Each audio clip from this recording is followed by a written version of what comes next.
Italian colonialism in Africa lasted 61 years, from 1882 to 1943. Italy would colonize Eritrea, Somalia and Libya. For 5 years, that is from 1936 to 1941, the European country occupied Ethiopia to form Italian East Africa. However, no African country has Italian as its official language. Similar to many other European countries, Italy's initial contact with Africa was driven by commerce and trading. Particularly for Italy, the routes existing between East Africa and Asia were a major desired factor. Along with European powers like Great Britain, Portugal, Spain, and France, Italy also took a seat at the partitioning table of the African continent at the Berlin Conference in 1884. As a relatively new country, Italy's focus would have been strengthening the economy, expansion, and building a strong reputation that matches the status of its fellow European countries. Why the Italians thought taking over lands in another continent was a good way to achieve this goal is probably non-colonial understanding. However, it would seem to be an expected course of action to follow in the footsteps of their European counterparts. At that time, Italy was struggling with declining agricultural production as well as other land issues which could have influenced Italian King Umberto's interest in establishing African colonies. Thus, as different European countries launched into various parts of Africa, Italy targeted the eastern coast of the continent, where they took over Eritrea as its first African colony.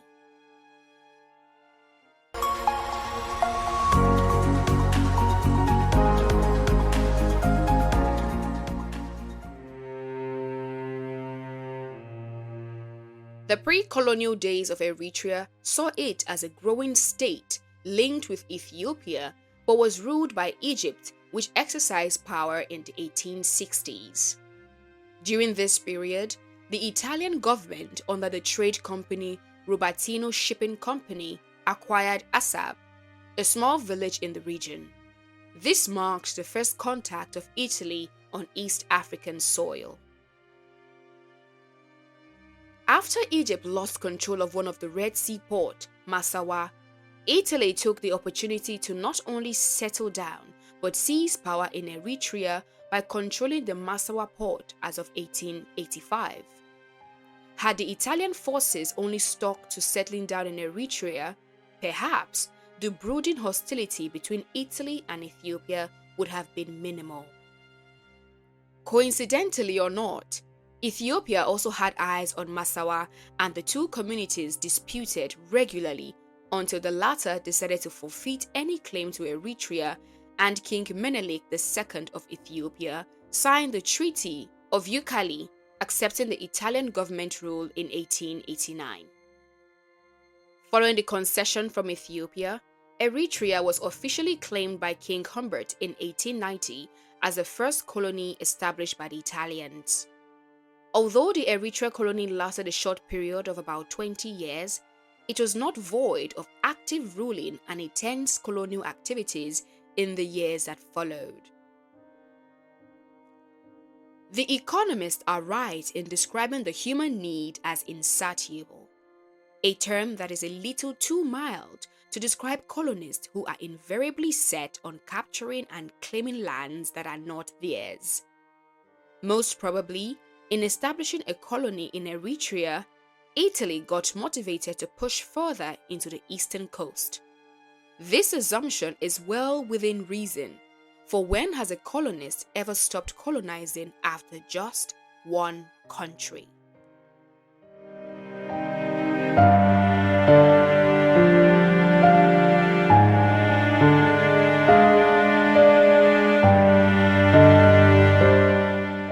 For Italy, the first goal had been achieved, and it was time to move on to the next agenda point. It was establishing an African colony being the first, and expansion the second. Even though Somalia was under the same region as Eritrea, the colonial history of the former could not be any different. Somalia was colonized twice by two different European countries, the British forces and the Italian forces in the late 18th century. This resulted in the formation of the independent British Somalia in 1884 and Italian Somalia in 1889, although it was not officially under Italian rule until 1905. What came after this was a series of taking and retaking between the Italian and the British Somalia governments. If this is not a clear example of European countries using African regions as pawns in their inter-country fight against one another, nothing else would come close to depicting that. One might even rightly conclude that the Berlin Conference, which preceded the scramble for Africa, was really about assigning each European colonizing country its own region to establish colonies and prevent internal fights regarding lands and colonies. On July 1st, 1960, these two colonies, the Italian Somaliland and the British Somaliland Protectorate, were merged at Somalia's independence to form the Independent Republic of Somalia of today. Before the Italians invaded Libya, the region was under the rulership of the Turks. Italian forces had started occupying their way through Libya in 1911, and by 1912, they finally succeeded in ousting the Turks from Libya. After this, Italy took control of Libya, but the locals were not as cooperative as they might have hoped. To the Italians, it was a good opportunity to expand and gain natural resources for agricultural production, but the Libyans needed more benefits from the colonization. As more Italians migrated into Libya, more schools and healthcare facilities were built. Yet, as has been a pattern in many colonial histories, these luxuries were available only to the Italian settlers. For most of its existence, Italy's rule in Libya was met with resistance, which the Italian government forcibly shut down through numerous capture, torture, and execution of resistant fighters. A notable figure in this story is Umar al-Mokhtar, who commanded a resistance army known as the Sanusi. In a bid to shut down growing Libyan resistance, Umar Mokhtar was beheaded by the Italian government in 1931.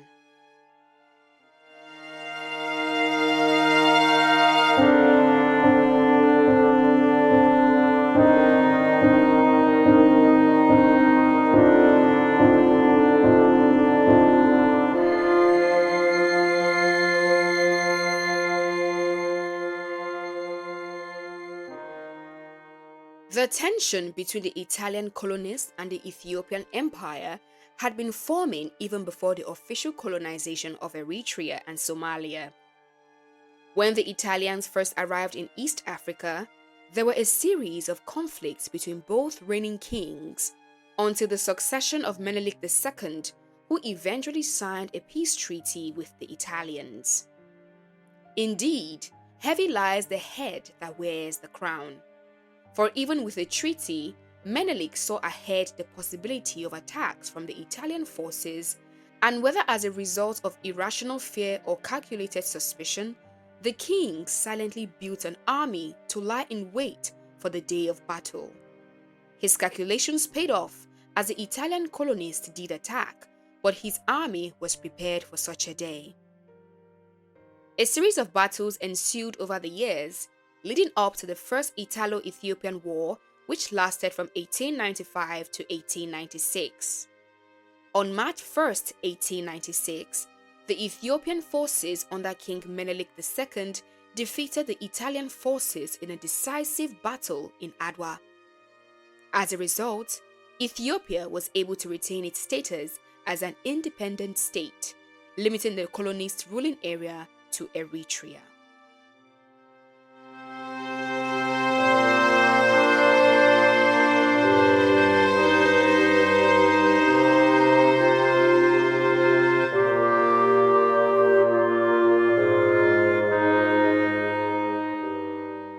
A major factor to be considered in the colonization of East Africa by Italy is the state of the East African pre-colonial era. Unlike many of the other European counterparts, Italy had little choices with their portion part of Africa. As a new country, more powerful countries like Germany, Great Britain, and France took their pick before Italy, leaving the young country with the least resourceful regions. This condition created a different colonial experience for both Italy and East Africa compared to other colonized regions. For instance, compared to the British who colonized a mineral-rich West Africa, Nigeria, and Gold Coast, Italy required more resources such as infrastructure dedicated to their colonies if they were to reap any gain from the rural regions. One would think these limiting factors would translate to high changes in the colonies, but it was not necessarily so at the beginning.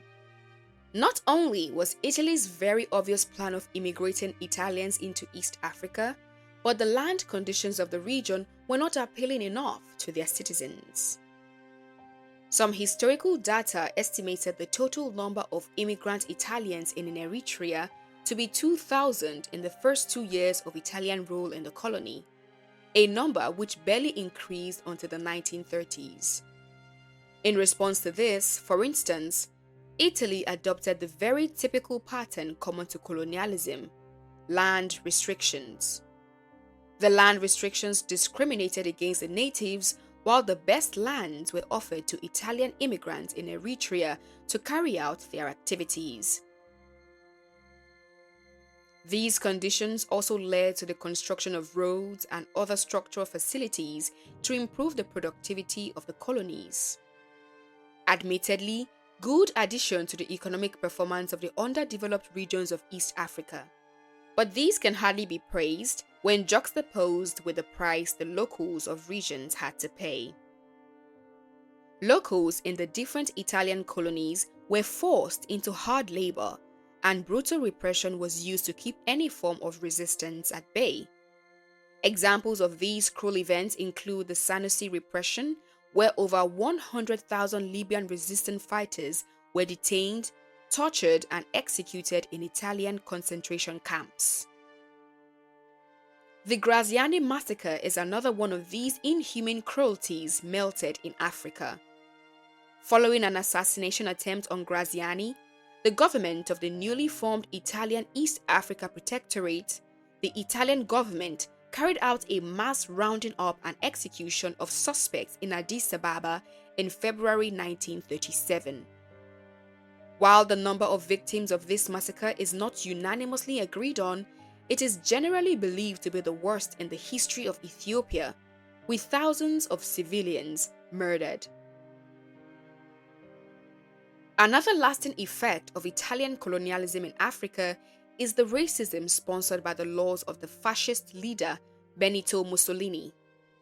Mussolini's fascist ideals, which supported autocratic and unitarian rule, also fueled the discrimination against Africans through laws banning marital interaction between Italians and Africans. Even if Italian rule had been minutely beneficial to Africans, the colonial experience changed for the worse in 1922 when Benito Mussolini became the Prime Minister of Italy.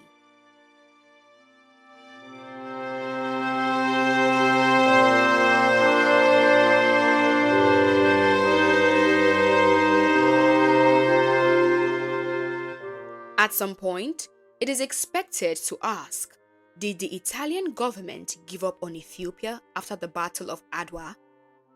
A positive answer to this question would only be possible if Italy was not a colonizing country. Italy continued in its efforts to build more colonies in East Africa. However, the intensified attacks on Ethiopia can be traced to Mussolini. By the 19th century, things had changed in both Ethiopia and Italy. King Menelik had died in 1913, making Haile Selassie king of the Ethiopian Empire. Italy's status had significantly improved, and when the Second Italo-Ethiopian War broke out, the Ethiopians with their outdated rifles were a little match for Italian forces of about 200,000, armed with chemical weapons and sophisticated aircraft. In 1935, Italy took over Ethiopia in a brutal conquest that generated over 50,000 Ethiopian casualties from just chemical weapons alone. Whether or not Italy's attack on Ethiopia was a payback for the humiliating defeat they suffered in the first battle, one clear thing is that winning on a ground they once lost would have been significant to the Italians, who pride in prestige. However, the loss of the war did not translate to Ethiopia's loss of freedom. Rather, Italy mainly became occupants in Ethiopia. The European colonizers occupied Ethiopia's capital, Addis Ababa, in 1936, during which the Italian government aggregated Eritrea, Italian Somalia, and Ethiopia to form the Italian East Africa Protectorate. The Italian East Africa Protectorate was officially dissolved in 1941, following Italy's defeat in World War II and the East African Campaign strategy conducted from 1940 to 1941 by Allied forces. While the majority of the world was in a dark phase during the period of World War II, the only silver lining that came with it was the dawn of freedom for East Africa. Here are 10 facts about Italian colonialism in Africa.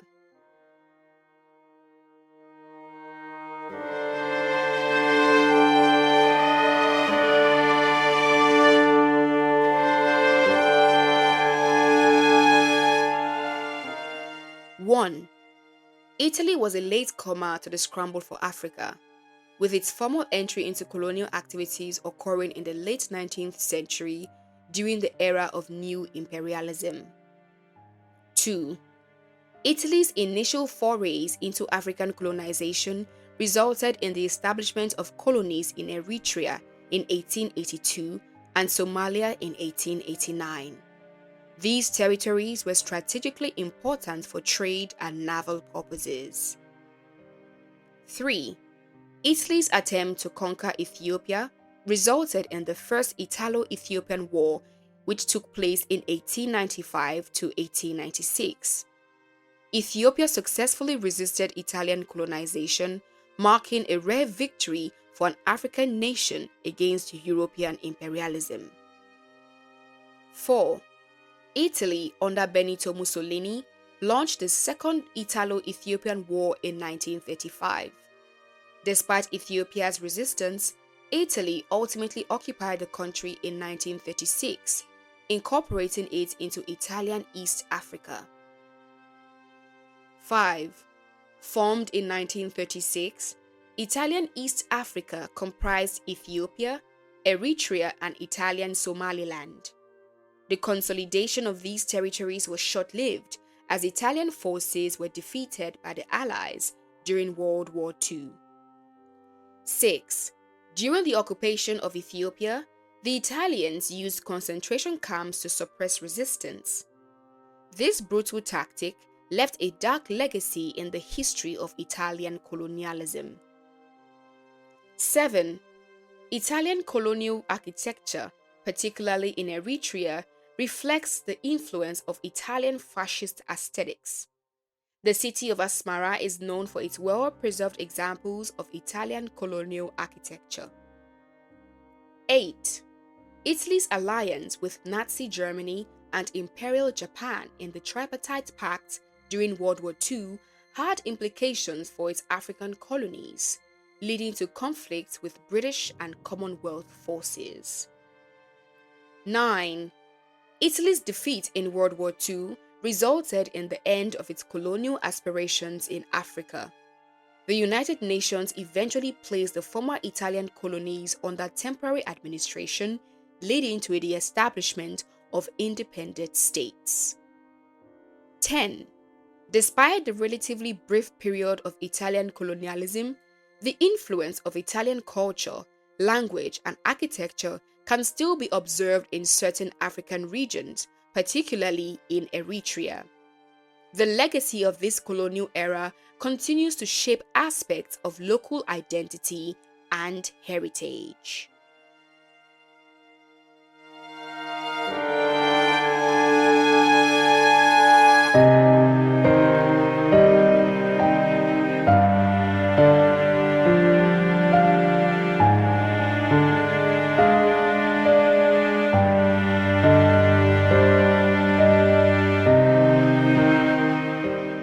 Italian colonialism in Africa was relatively short-lived compared to other European powers, but it had notable impact on the territories it touched. Nevertheless, a truth that will always be evident even in the light of limited information is this. Regardless of its timeline and/or its level of impact, the Italian colonial rule is a part of the series of events that shaped contemporary Africa as we know it now. Recounting this history of Italian colonialism in Africa can get cumbersome as there are a lot of incidents and stories told and untold. However, it is important to note that colonial experiences were different for different African countries. Aside from the common themes of brutality, enforced labor, battles, and European rule, colonialism in Africa was heterogeneous, each with its own peculiarities setting it apart from others. Thus, each of them deserves to be spotlighted, and this holds true in our story of Italian colonialism in Africa.